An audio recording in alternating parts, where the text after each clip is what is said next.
my name's Jake. So the other day I was driving in the car and I was flipping through the radio stations looking for something good to listen to. And this one song caught my ear, so I stopped and I gave it a listen. And it's called Me, Myself, and I by G-Eazy. You might have heard it, you might not. If you haven't heard it, I don't recommend that you go listen to it. It's pretty vulgar, a lot of the lyrics not so good. But if you've heard it, you know that the chorus goes like this. These are the lyrics to the chorus. It's just me, myself, and I, solo ride until I die, because I got me for life. I don't need a hand to hold, even when the night is cold. I got that fire in my soul. And even though it's really an appropriate song, and I ended up changing the station, that chorus caught my eye, caught my ear, because I don't know about you, but I've heard a lot of songs with this theme lately that have come out in the last couple of months that I don't need anybody else, that I'm totally cool by myself. Like, all I want is to be alone. I don't need to be with anybody else. And in this song, this guy goes on to explain how he doesn't want to be with friends, he doesn't want to be in a relationship, he just wants everybody to get out of his way and for him to be completely alone. And that's what's going to make him happy. Like, just like you do you, just be alone, that's all you need. And I've heard more and more songs like this.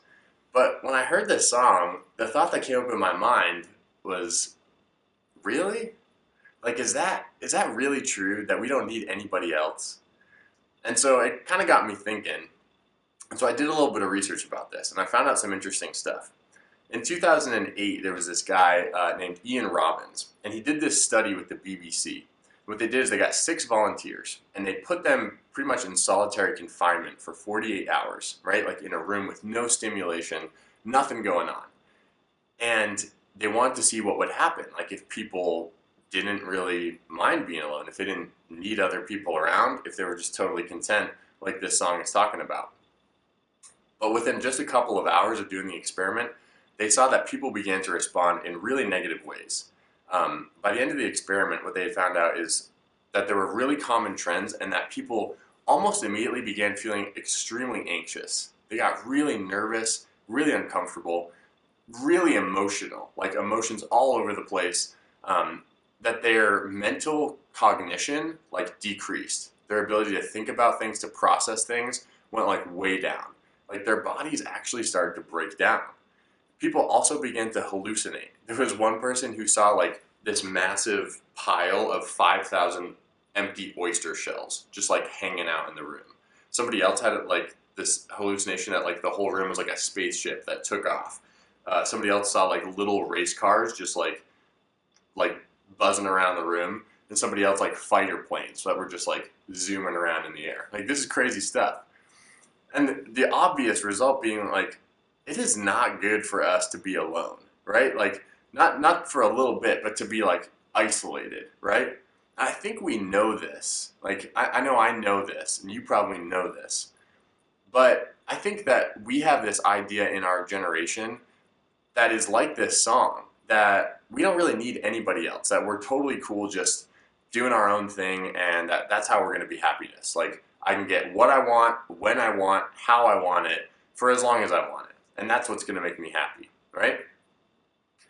And our generation in a special way, because we've got our phones and we can do so much on them, it's so easy, and I'm just as guilty of this, but sometimes we can spend a whole weekend just like on our phone, right? Just skimming through Instagram, trying to find out what's going on, what other people are doing, Snapchatting, being on Netflix for just like 6 hours, watching 4 seasons in a row of your favorite show, right?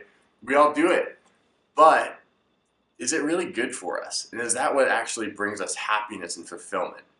You know, this goes all the way back to the beginning of when we were created, right? In the Garden of Eden, when God creates Adam, he looks down and he sees Adam, and Adam's just alone. And he says, it is not good for the man to be alone. So what does God do? He makes Eve, right? He makes Eve as a partner for Adam so that Adam can have communion, can have a relationship. And that's the truth of it, is that God made us, he made you and me, for a relationship with him, but also for a relationship with other people, right? We're made for that. And when we don't have that, we literally start to break down. St. Paul uses this image in 1 Corinthians chapter 12. And he uses this image to explain how we're connected. And he says that we are the body of Christ. And just like the body has many different parts, right? We got hands, we got feet, we got eyes, we got ears, we got noses, we got shoulders. everything's different, but everything's part of the body and everything is needed, right? Like, and he goes on in 1 Corinthians 12:21, he says, can the eye say to the hand, I have no need of you? Like, that's ridiculous, right? If we were to say, like, you know what? I really want to be independent, so I'm just going to chop off my hands and, like, I don't need them. Like, I'm happy this way. I'm better this way. Like, that would be absolutely ridiculous, right? But this is what we can do when we get this, like, false sense of self-confidence, that all we need is ourselves and we don't need anybody else. And I think for us, we have this idea that admitting that we need somebody else is a sign of weakness, right? Like, we don't want to be weak. If you're not dating somebody, you don't want to admit that you want to be with somebody else because that's not cool. But really, it's not a sign of weakness. It's just a sign of recognizing that that's how we were made and that's what we need to be happy, right? I recently rewatched the Lord of the Rings movies, and this is a spoiler alert if you haven't seen them, but they came out like 10 years ago, so if you haven't seen them by now, like, you're way behind the times. But there's this incredible friendship between Frodo and Sam, right? And I was so struck by this because Frodo wouldn't have gotten, like, anywhere if it wasn't for Sam. Like, Sam helps him from the time at the very beginning all the way to the very end. And Sam's the one, like, helping him when he's tempted to wear the ring, when he's tempted to run away. Sam always goes after him. And in the end, it's only because of their friendship that Frodo's able to destroy the ring, right? But there's this point in the middle where Frodo isolates himself. And he says, like, Sam, you can't help me anymore. Like, this is my thing. Like, I gotta do this. So, like, just go back home. And Sam goes. But Frodo, when Sam leaves, he begins to break down. He almost dies. He loses the ring. And they almost don't succeed in their mission because he isolated himself. Now, I think this is an awesome reminder that, like, we need to be with other people, right? And we can get so caught up in just in our phones and focusing just inward on ourselves, what's going on in our lives. But where we find the most happiness and where we get the most joy is in being with other people. Regardless of whether you're an introvert or extrovert, like, we need good people to be with. And so I want to just encourage you this week, put aside your phone for a couple hours. Go spend time with friends, right?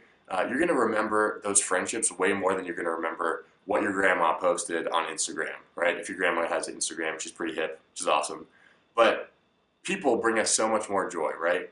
And we're not made to be alone. Now, I think the truth of what this song is going after is that we don't need to be with people 24/7 in order to be happy, right? We don't have to be with our friends. You don't have to be in a relationship with somebody in order to be happy. We can be alone for a little while and be happy, like, because our joy comes from Christ, right? It comes from a relationship with God. However, we're not made to be isolated for a long time. We're not meant to just dwell apart from other people and say, like, I don't need you, I'm good. We're actually going to be the happiest and the most alive when we seek out those friendships and pursue them. So my encouragement to you is go spend some time with your friends this week. Enjoy being alive. Enjoy being a Christian. Check out our blog for more info. Thanks for watching.